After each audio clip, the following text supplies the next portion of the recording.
Pero traed a la memoria los días pasados, en los cuales, después de haber sido iluminados, sostuvisteis gran combate de padecimientos. Por una parte, ciertamente, con vituperios y tribulaciones, fuisteis hechos espectáculo, y por otra, llegasteis a ser compañeros de los que estaban en una situación semejante.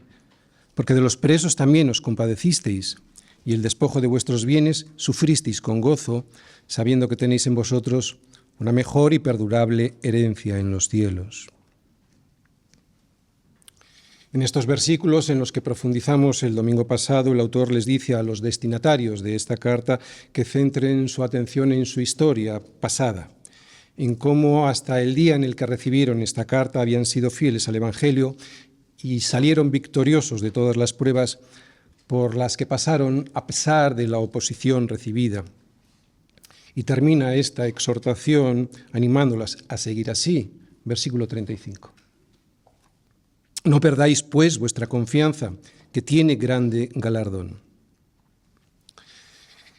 Así que después de haberles animado a mirar hacia atrás para que trajeran a la memoria los días pasados y así darse cuenta que el esfuerzo realizado hasta ese momento había dado sus frutos y por lo tanto que no podían abandonar todo aquello que habían avanzado hasta aquí, ahora les va a animar a mirar hacia adelante para que pongan su vista en la segunda venida del Señor Jesucristo. Y es que poner nuestra vista en su regreso es ponerla en el galardón que trae con él y que es grande. Debemos, pues, como nos dicen estos versículos, mirar hacia atrás para recordar las misericordias que Dios tuvo con nosotros en el pasado, y esto nos será de gran ánimo en los momentos de dudas y dificultades al ver que siempre nos sostuvo, pero sobre todo debemos poner nuestra vista al frente, esperando la promesa del regreso del Señor Jesús con su galardón, porque esta es la manera en la que Dios nos quiere animar a perseverar en el camino de nuestra fe. Por eso, como veis ahí en el versículo 35, nos dice: no perdáis, pues, vuestra confianza, que tiene grande galardón. Y lo que vemos en este versículo es que el autor cambia la dirección hacia la que ahora debemos mirar. Es un versículo bisagra. De decirnos que miremos hacia atrás, nos dice que miremos hacia adelante, y la palabra que usa para este cambio de perspectiva es la palabra galardón. De ver el mañana de ver el ayer, nos dice que veamos el mañana. Vamos a verlo en los versículos del 33 al 37. No perdáis, pues, vuestra confianza, que tiene grande galardón, porque os es necesaria la paciencia, para que, habiendo hecho la voluntad de Dios, obtengáis la promesa. Porque aún un poquito y el que ha de venir vendrá, y no tardará. Tenemos una promesa y necesitamos tener paciencia para recibirla. Es lo que vamos a ver en este capítulo de Hebreos 10, versículos del 36 al 37.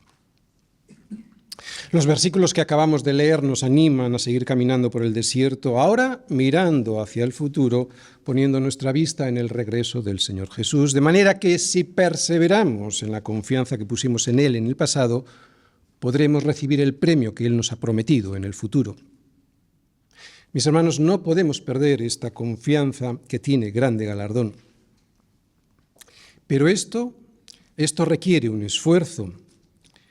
¿Y cómo podemos poner en práctica este esfuerzo que tenemos que hacer para mirar hacia adelante? Porque normalmente ni miramos hacia atrás, trayendo a la memoria los días pasados, ni miramos hacia adelante poniendo nuestra vista en el regreso del Señor Jesús, ¿verdad? Nuestra vida cotidiana no suele ser así. Siempre estamos con nuestra vista puesta en lo que nos pasa hoy, como mucho miramos lo que nos pasó ayer o lo que nos pasará mañana. Bueno, pues en estos versículos vamos a ver los 3 aspectos en los que debemos esforzarnos para poder poner en práctica la confianza que necesitamos tener en ese grandísimo galardón que nos espera. Os lo voy a resumir. Primero, necesitamos tener paciencia. Después, tenemos que saber cuál es la promesa que el Señor nos tiene guardada para así poder poner nuestra vista en ella. Y finalmente, debemos poner nuestra vista en el regreso del Señor Jesús, porque es Él quien nos trae el galardón prometido. Este, pues, es el tema.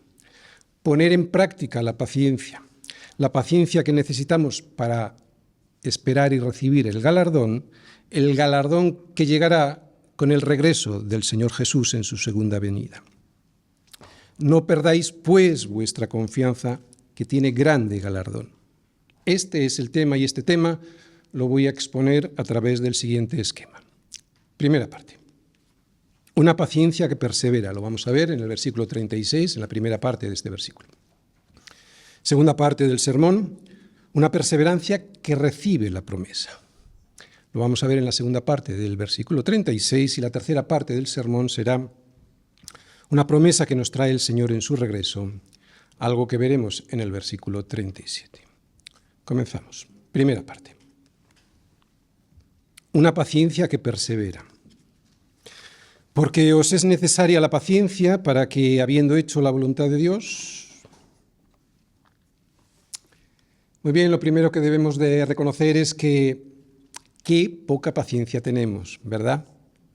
Por lo tanto, si no tenemos mucha y las Escrituras nos dicen que tenemos que tener paciencia, entonces tendremos que hacer algo para ponerla en práctica, porque la falta de paciencia muchas veces es la causa de los problemas que tenemos como creyentes.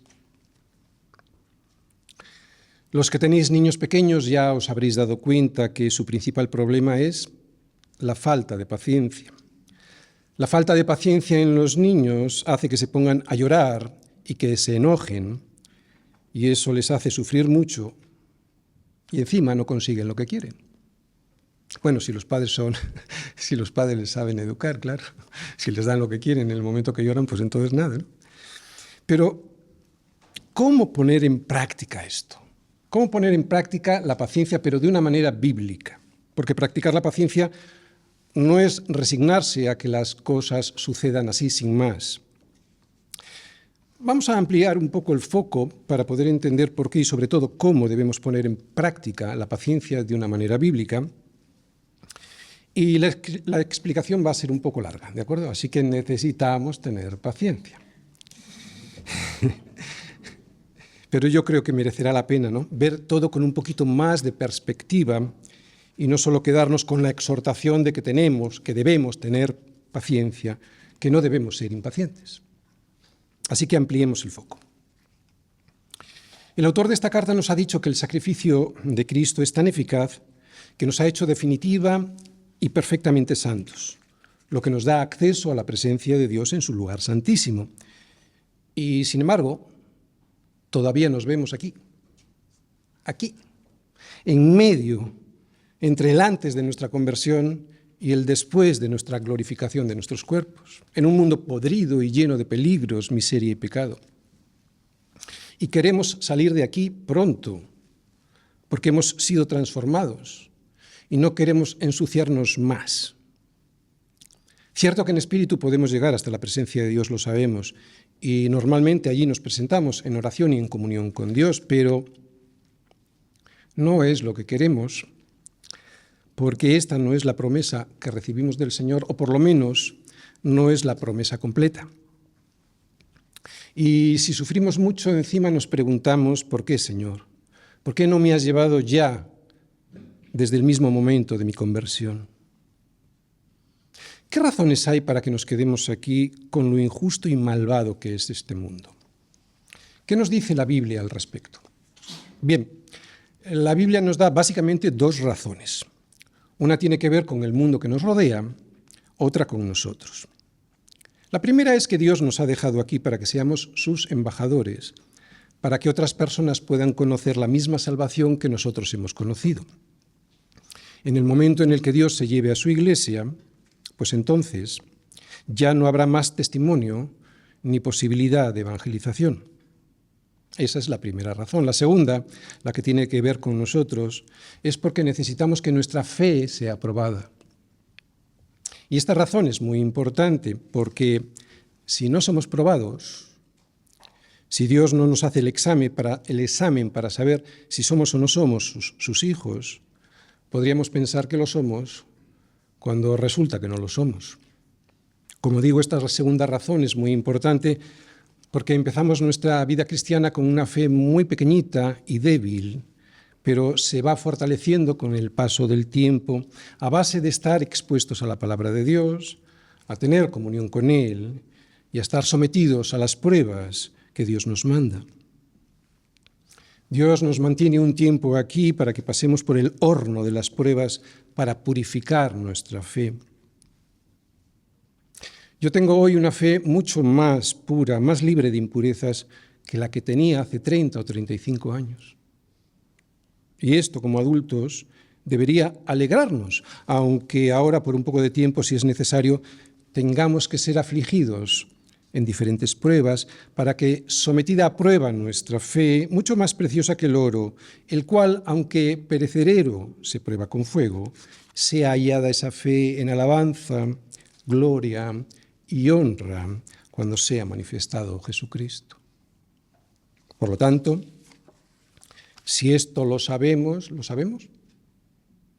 Yo creo que sí, muchos aquí lo sabemos, no deberíamos reaccionar como niños ante las dificultades y los contratiempos de la vida, confundidos y quejándonos, como si no supiésemos las razones que el Señor nos ha dado para que todavía permanezcamos aquí. El Señor nos ha avisado que las pruebas son necesarias para nuestro crecimiento y maduración. Es un proceso en el que comenzó en nosotros la buena obra la perfeccionará hasta el día de Jesucristo. Mientras estemos en este mundo, somos transformados de gloria en gloria en la misma imagen, como por el Espíritu del Señor, y esto es bueno para nosotros. Mirad, el sacrificio de Cristo nos coloca delante de Dios en una posición privilegiada. Somos santos. Somos perfectamente santos delante de Él. Pero Dios quiere que esa nuestra posición de santificación se vea día a día reflejada en nuestra vida. Y esto no sucede de golpe. La santidad es un proceso en el que vamos creciendo, porque la senda de los justos es como la luz de la aurora, que va en aumento hasta que el día es perfecto. Tenemos, pues, razones de peso para entender por qué Dios nos tiene aquí, pasando por pruebas sin llevarnos ya con Él. Cuando como adultos entendemos estas razones es cuando dejamos de actuar como niños impacientes y nos ponemos a trabajar en la misión que tenemos hacia afuera, que es compartir el Evangelio, y la misión que tenemos hacia adentro, que es dejar que el Señor pruebe nuestra fe para que salga fortalecida. Así pues, estas son las dos razones básicas. Pero si Jesús es nuestro ejemplo, ¿pasó Él por algo similar? ¿Te has preguntado alguna vez por qué el Padre no le ascendió inmediatamente después de su resurrección? Evidentemente no fue para ponerle a prueba durante esos 40 días, que todavía estuvo en la tierra, pero sí que fue necesario que se quedara para que los hombres fueran testigos de que su resurrección fue real y no un mito que se inventaron sus apóstoles y sus discípulos. Así pues, es de ánimo para nosotros saber que Él tampoco llegó a la diestra del Padre inmediatamente después de su muerte y resurrección, sino que Dios lo dejó aquí durante 40 días para que forjara el camino de nuestro regreso a casa. Por eso, si Jesucristo tuvo que esperar con paciencia para llegar al Padre, nosotros también deberíamos hacerlo. Muy bien, hemos visto las razones que Dios nos da para tener que esperar con paciencia aquí hasta que estemos allí. Tenemos una misión hacia afuera, compartir el Evangelio, y también tenemos una misión hacia adentro, dejar que el Señor pruebe nuestra fe para que se fortalezca. Bien, este es el primer paso. Las tenemos en mente y está bien tenerlas en mente porque todavía tenemos por delante un tiempo de espera más o menos largo y por lo tanto vamos a necesitar paciencia. Pero mis hermanos, no es suficiente con tener estas razones en la mente. Necesitamos creerlas de verdad para depositarlas en nuestro corazón y así poder amarlas.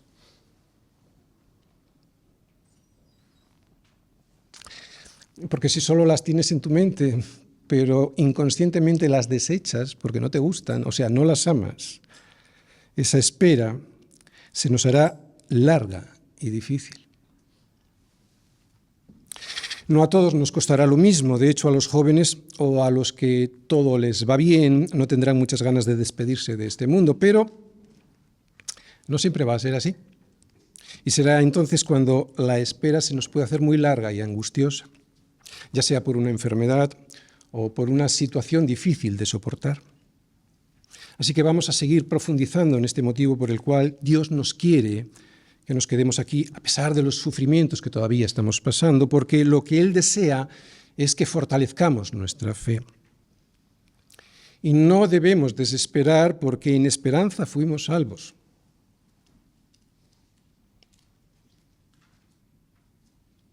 En esperanza fuimos salvos, pero la esperanza que se ve no es esperanza, porque lo que alguno ve, ¿a qué esperarlo? Pero nosotros esperamos lo que no vemos y por eso con paciencia lo aguardamos. Y debes saber que en esta espera el Espíritu Santo nos ayuda en nuestra debilidad. La verdadera fe, que es la fe que persevera, se aferra a las promesas de Dios y cree en su palabra. Y su palabra nos dice que Dios nos quiere aquí durante un tiempo. Nos quiere aquí durante un tiempo porque quiere transformarnos y que seamos más como su Hijo. No quiere que lleguemos a casa como si fuésemos bebés sin entendimiento, sino que maduremos bien la importancia de nuestra salvación. Quiere que entendamos bien esa importancia y cómo le fastidia al enemigo que nos haya salvado. Debemos crecer en fe para amar más nuestra salvación, para entender lo que le costó a Jesús morir en nuestro lugar, para poder ocuparnos en nuestra salvación con temor y temblor. Si llegamos a madurar nuestra fe de esta manera, los sufrimientos y las persecuciones no serán tan pesados de soportar. No podemos engañarnos ni engañar a los demás diciéndoles que a nosotros como cristianos los problemas no nos afectan porque no es verdad. Nos afectan, pero nos duelen menos porque entendemos los propósitos que Dios tiene con nosotros con esos problemas. Nosotros sabemos o deberíamos saber que es necesario que a través de muchas tribulaciones entremos en el reino de Dios. Y también sabemos o deberíamos saber que todos los que quieren vivir piadosamente en Cristo Jesús padecerán persecución. Si somos fieles a nuestro llamamiento, que no te quepa la menor duda que el enemigo de nuestras almas hará todo lo que pueda para que lo pasemos mal. El diablo odia a Cristo y por eso odia a su cuerpo, que es la Iglesia. Es cierto que los que estamos en Cristo tenemos muchas bendiciones. Si seguimos sus consejos sin apartarnos de ellos, nosotros, nuestros hijos, nuestra casa, estaremos protegidos de la podredumbre y del mal olor de un mundo que nos envenena. Pero la vida cristiana es una lucha espiritual contra ese mundo, contra el pecado y contra el diablo. Tenemos que saberlo. Y los domingos se nos suele recordar, y yo creo que lo sabemos, pero tenemos que aceptarlo. Y solo será entonces cuando estaremos alerta para luchar y estar preparados para ganar. Por eso, y ahora volvemos al punto que estábamos hablando, que es la paciencia, por eso la paciencia que tenemos que tener hasta el regreso del Señor no es una paciencia que se cruza de brazos y espera resignada a ver qué pasa. Es una paciencia que lucha, y esto es algo que debemos saber. Fíjate cómo nos lo dice el autor en el versículo 36. Él nos dice, os es necesaria la paciencia para que, ¿qué he subrayado? Habiendo hecho la voluntad de Dios, obtengáis la promesa. Aquí nos dice que la forma en la que debemos esperar es haciendo la voluntad de Dios. Y esto es algo activo, no es algo pasivo. La paciencia, pues, no es algo que conseguimos cuando nos cruzamos de brazos, resignándonos a que las cosas sucedan. La paciencia debe centrarse en hacer la voluntad de Dios. Como siempre, el Señor Jesús es nuestro ejemplo. Miremos pues al Señor Jesús y veamos su ejemplo. ¿Qué fue lo que definió el ministerio terrenal del Señor Jesús? ¿Os acordáis? Hacer la voluntad del Padre. Él nos dice que descendió del cielo no para hacer su voluntad, sino para hacer la voluntad del que le envió. Y si esta fue su misión, igualmente debe ser la nuestra mientras esperamos con paciencia. Pero hacer la voluntad de Dios sabemos que conlleva sufrimiento. ¿Y sabes por qué vamos a sufrir si hacemos de verdad la voluntad de Dios? Pues vamos a sufrir porque vamos a tener que morir a muchas cosas. Si a Jesús cumplir su misión le llevó a la muerte, a nosotros también. A nosotros nos va a llevar a morir a nosotros mismos, morir a nuestros deseos, morir a nuestro proyecto personal si es que ese proyecto está alejado del que Dios tiene para nosotros. ¿Por qué? Porque hacer la voluntad de Dios es amarle, y amarle es servirle, y servirle es morir. Hay cristianos que no entienden su vida porque no han muerto a sí mismos. Creen que ser cristianos es solo una vida mejor, y en un sentido sí que lo es, pero solo lo es si uno está dispuesto a morir sirviendo. No tenemos otra alternativa. Somos llamados a esperar con paciencia el regalo, pero haciendo la voluntad de Dios. Y esto tiene un precio muy alto siempre, que es morir a nosotros mismos. Lo bueno es que algún día la espera terminará. Segunda parte. Una perseverancia que recibe la promesa. Dice todo el versículo, porque os es necesaria la paciencia para que, habiendo hecho la voluntad de Dios, y la segunda parte, que es donde nos vamos a centrar, dice, obtengáis la promesa. Muy bien, este versículo nos dice que el objetivo de esperar con paciencia no es otro que el de obtener la promesa.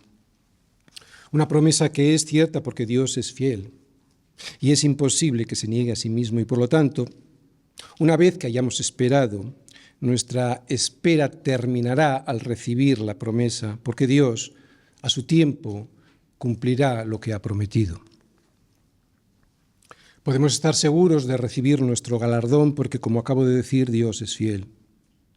Porque, y quiero que estéis prestando atención a esto, porque su palabra es verdad. Porque Él dejaría de ser Dios si se negara a sí mismo.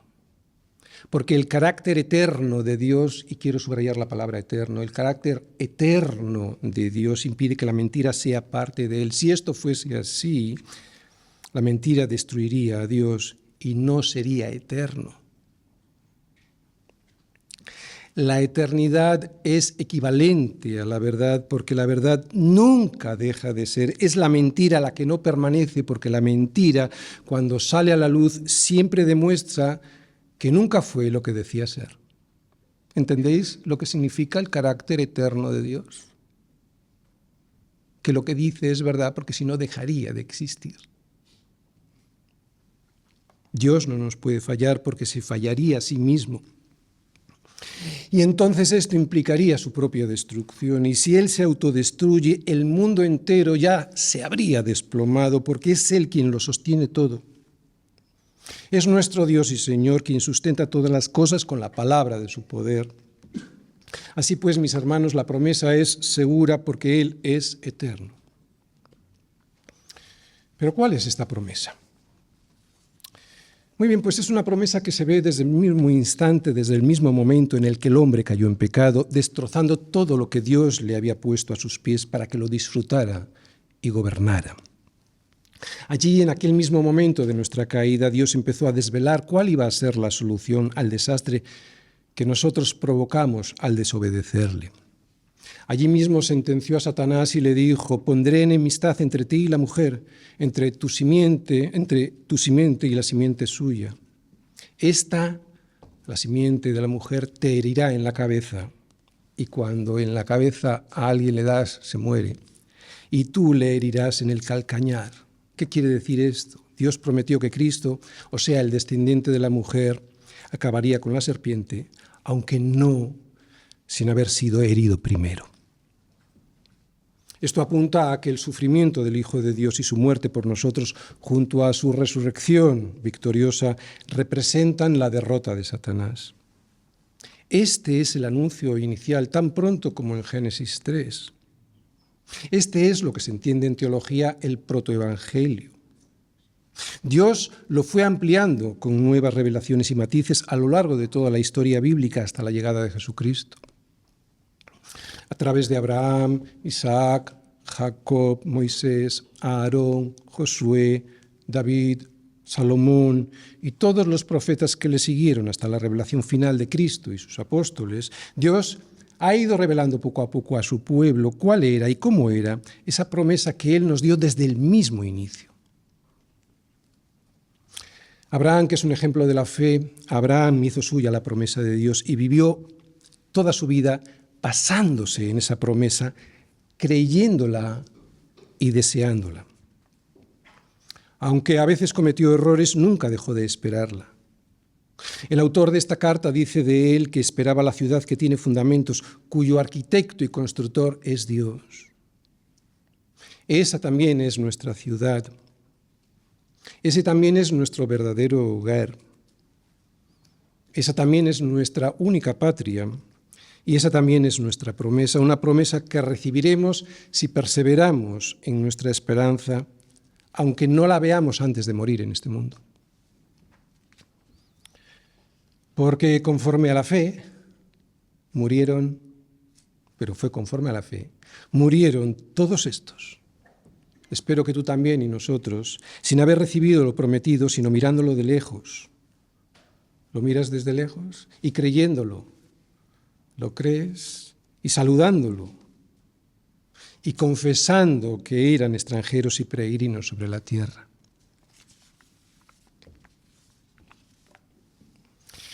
Mi hermano, aquí no tienes nada.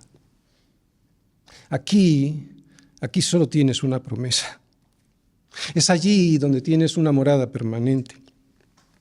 Este debe ser el motivo de tu esperanza y por lo que debes ponerte a trabajar. Llevar tus tesoros allí, no aquí, allí donde la polilla ni el orín corrompen y donde ladrones no minan ni hurtan. ¿Lo crees? Porque, mi hermano, aquí no tienes nada. Aquí solo tienes una promesa. Pero ¿sabes lo mejor? Que los incrédulos ni siquiera tienen esa promesa. Ellos tienen otra. Porque la paga de su pecado es muerte. Mas la dádiva de Dios, que ese es nuestro galardón, es vida eterna en Cristo Jesús, Señor nuestro. Desde luego que aquí nosotros tenemos una misión. No debemos descuidar nuestra misión aquí, que es hacer la voluntad de Dios en nuestra vida, con nuestros hijos y con los que nos rodean. Pero el enfoque central de nuestra vida debe estar puesto siempre en el regreso del Señor Jesús, porque Dios nos lo ha prometido. Y cuando tú pones tu vista y tu esperanza en el regreso del Señor Jesús, entonces podrás conseguir las demás cosas. La misión que tenemos aquí, porque estás basado en una esperanza cierta. Si viviéramos siempre así, con la esperanza puesta en la promesa que tenemos guardada en los cielos, las pruebas y la paciencia para soportarlas no serían tan gravosas y estaríamos más felices con lo que Dios permite en nuestras vidas, más satisfechos con lo que tenemos y con gozo si lo perdemos o no lo conseguimos. Porque no fuimos creados para disfrutar de este mundo caído, lo fuimos para tener comunión con Dios, glorificarle y para disfrutar de Él para siempre.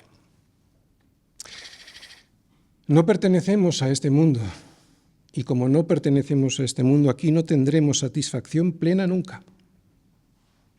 Aquí jamás nos sentiremos plenamente, completamente realizados. Aquí solamente seremos felices si vivimos conforme a lo que Dios quiere que vivamos, poniendo nuestra vista pacientemente en la promesa que nos traerá cuando regrese Jesucristo. Esta, pues, es la clave para poder vivir una vida cristiana plenamente satisfactoria. No es fácil, y no es fácil porque necesitamos una fe que espera pacientemente la promesa del Evangelio. Pero ¿qué es la fe sino nuestra respuesta a las promesas del Evangelio? Ser creyente es esperar, pero con fe en esas promesas. Eso es ser creyente. Así pues, para cerrar este apartado, solo me queda animarte a que perseveres, con paciencia y hasta el fin para obtener tu promesa. Dios es fiel, no nos fallará. Y los problemas que hoy nos parecen irresolubles los veremos como algo que era necesario para que nuestra fe saliera fortalecida, porque sin fe es imposible agradar a Dios. Porque es necesario que el que se acerca a Dios crea que le hay y que es galardonador de los que le buscan. Sin fe es imposible agradar a Dios porque la fe es el camino por el que llegamos a Él. Y la fe es el camino por el cual confiamos en sus promesas. Y sin fe ni llegamos a Dios, ni obtendremos sus promesas. Por eso en aquel día nos daremos perfectamente cuenta de lo bueno que fue Dios al darnos algunas cosas que queríamos, otras que no queríamos, al quitarnos otras que nos llevaban lejos de Dios, para de esa manera fortalecer nuestra fe en Él. Porque como hemos dicho, sin fe es imposible agradar a Dios. Para Dios, todo con nosotros tiene un propósito y al revés, para nosotros, aquí todo tiene un propósito que es bueno y siempre es para que nuestra fe salga más fuerte. No desesperes, el regreso del Señor está cerca, más cerca de lo que imaginas. Tercera parte. Una promesa que nos trae el Señor en su regreso. Porque aún un poquito y el que ha de venir vendrá y no tardará. El Señor nos dice que es muy poquito lo que tenemos que esperar, pero no parece que sea tan poquito, ¿verdad? Bueno, pues en realidad es un tiempo de espera muy corto si lo comparamos con la eternidad. Tenemos que entender que ya vivimos en la eternidad. De hecho, a mí como mucho me quedan 10 o 20 años de vida aquí antes de llegar a su presencia. Échale 30. No lo creo porque me pondrían los 95, pero yo creo que me iré antes, ¿no? Pero aún así, parecen muchos, ¿no? Parecen, cuánto tiempo. Pero, hermanos, amados, no ignoréis esto, que para con el Señor un día son como 1000 años y 1000 años como un día. Y estos 1000 o 10.000 años que todavía quedan para que regrese el Señor pudieran ser, me refiero, no sabemos cuándo vendrá. Seguro que aunque fueran todos esos miles de años tendría un propósito bueno, seguro. ¿Qué hubiera sido de nosotros si Jesús hubiera regresado en el siglo I como estaban deseando y esperando estos cristianos hebreos? Nos hubiéramos perdido todas las bendiciones que el Señor nos tiene reservadas. Pues puede que ahora, y debido a lo que nos cuesta esperar, no valoremos lo que tenemos guardado en los cielos, es cierto, pero espérate y verás. Verás cosas que ojo no vio, ni oído oyó, ni han subido a corazón de hombre. Esas son las cosas que Dios ha preparado para los que le aman. Si el Señor nos pide que esperemos con paciencia, esperemos con paciencia, porque Dios todavía tiene propósitos de salvación que cumplir con otros aquí antes de llevarnos a nosotros allí. ¿Y cómo nos anima Dios a esperar?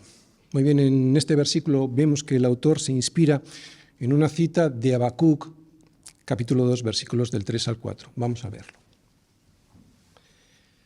Dice el Señor así a Habacuc: aunque la visión tardará aún por un tiempo, mas se apresura hacia el fin. Y no mentirá, aunque tardare, espéralo, porque sin duda vendrá, no tardará. He aquí que aquel cuya alma no es recta se enorgullece, mas el justo por su fe vivirá. Habacuc estaba clamando a Dios porque, según los propósitos que Dios había establecido, los caldeos, los babilonios, estaban llegando a Judá para arrasarla.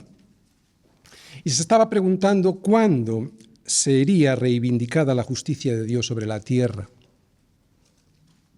Él le contestó y le pidió paciencia.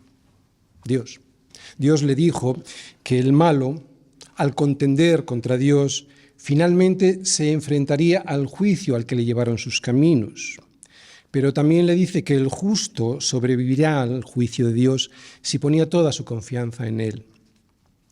Este es el trasfondo de las palabras en las que se inspira el autor de Hebreos, y por eso las utiliza él para animar a estos cristianos a los que les envía esta carta, para que tengan paciencia y confianza en Dios, lo mismo que aquellos hebreos en Judá que estaban sufriendo los ataques del enemigo. Y es que lo que en aquel entonces necesitaba Judá en medio de aquella opresión era tener paciencia y confianza en que la justicia de Dios finalmente resplandecería. Y la interpretación que hace el escritor de Hebreos de esta historia para sus lectores es mesiánica. Por eso les anima a esperar aún un poquito, porque el que ha de venir vendrá y no tardará, porque el que ha de venir es Jesucristo. Y nosotros, al igual que ellos, también necesitamos esta paciencia y confianza en Dios, porque cuando Jesucristo regrese, pondrá todo en orden. Pondrá en orden todo este desorden gracias a unos cielos nuevos y una tierra nueva en los cuales mora la justicia. A ellos, a los destinatarios de esta carta, al igual que a Judá entonces, esta espera les parecía larga. Demasiadas pruebas antes de que Dios se manifestara con justicia. Demasiada aflicción, persecución y confusión estaban padeciendo antes de que Dios cumpliera su promesa. Toda aquella persecución que estaban sufriendo estos hebreos y ver que muchos de los que antes se habían estado congregando con ellos se habían marchado de la iglesia y habían apostatado de la fe, todo esto estaba debilitando su confianza, la confianza que habían puesto en las promesas del Evangelio. Por eso el autor les anima a tener confianza. Y es lo que hoy está haciendo el Señor con nosotros, que no nos desanimemos, aunque la vida esté llena de dificultades y parezca que el Señor tarda en volver. Un ejemplo, cuando esta iglesia local ha pasado por dificultades y aunque yo y en el presbiterio teníamos la limpia conciencia de saber que estábamos haciendo las cosas de forma ordenada, pero aún así veíamos a algunos marcharse y murmurar por mantener a la iglesia en la senda recta sin salirnos de ella y con la disciplina que era necesaria para llevaros a todos hasta buen puerto, siempre he sentido el calor de Dios diciéndome: confía, porque mi promesa con esta iglesia, a pesar de lo que estás viendo que tarda en llegar, se va a cumplir. Os puedo asegurar que el Señor siempre respondió fielmente a su promesa con la iglesia. Siempre que hubo persecución, ya fuera esta desde fuera o desde dentro, o problemas de cualquier tipo, cuando todos estos problemas como presbiterio los poníamos delante del Señor, siempre nos respondió con más fidelidad de la que habíamos recibido hasta entonces. Su respuesta no siempre fue inmediata. A veces tardó mucho en responder. Pero mi experiencia con la fidelidad de Dios a sus promesas siempre fue un deleite. Supe esperar. Dejé lugar a la ira de Dios. ¿Por qué? Porque escrito está: mía es la venganza, yo pagaré, dice el Señor. Lo recuerdo perfectamente en multitud de ocasiones. Esperar. Es el Señor quien resuelve todos los problemas. Esperará haciendo su voluntad, claro, como hemos dicho, no de brazos cruzados. Que los problemas no nos desvíen de la verdad del Evangelio, que las persecuciones o las dificultades en la vida no nos aparten de la confianza que debemos poner y tener en el premio guardado en el cielo. A veces pudiera parecernos que Jesucristo no regresará de nuevo, pero Él ha dicho que lo hará y vendrá. En tiempos de Habacuc, a Judá le parecía imposible que el Mesías llegaría, pero lo cierto es que llegó en Jesucristo, aunque ellos no lo vieron. Hoy, de nuevo, y al igual que a ellos, el Señor nos está poniendo a prueba.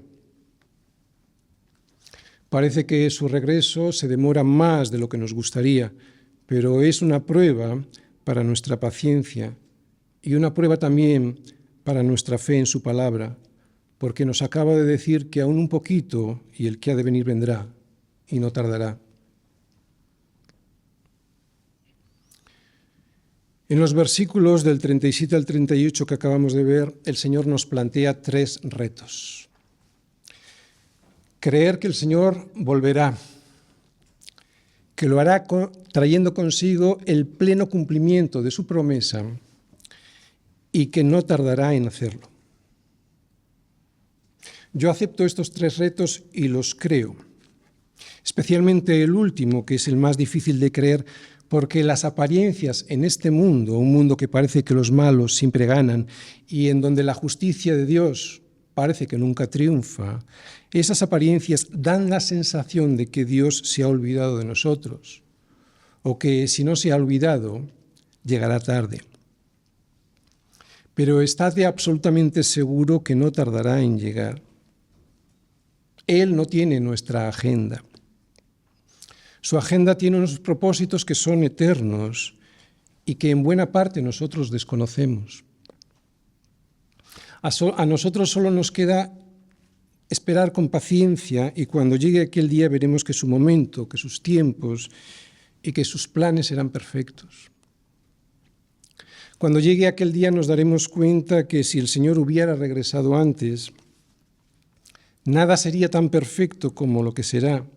Y entonces todo se destruiría porque solo puede permanecer para siempre lo que es eterno. Termino con la actitud que debemos tener ante todas las dificultades y los problemas en la vida, tal y como nos lo ha expuesto el autor de esta carta en los últimos 6 versículos. Nos ha enseñado a mirar hacia atrás para observar cómo el Señor nos ha ido cuidando todo el tiempo. Y eso a pesar de las persecuciones y de los problemas que hemos ido teniendo por habernos rendido a su señorío.